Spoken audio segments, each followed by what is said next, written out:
আবৃত্তি করছে কবি আসাদ চৌধুরী রচিত তখন সত্যি মানুষ ছিলাম।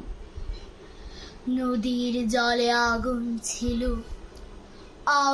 ছিল বৃষ্টিতে, আগুন ছিল বীরাঙ্গনার উদাস করা দৃষ্টিতে, আগুন ছিল গানের সুরে, আগুন ছিল কাব্যে, মরার চোখে আগুন ছিল এই কথাকে ভাববে। কুকুর বেড়াল থাবা হাঁকায়, ফোঁসে সাপের ফনা, শিং কই মাছ রুখে দাঁড়ায় জলে বালির কণা। আগুন ছিল মুক্তি সেনার স্বপ্ন ঢালের বন্যায়, প্রতিবাদের প্রবল ঝড়ে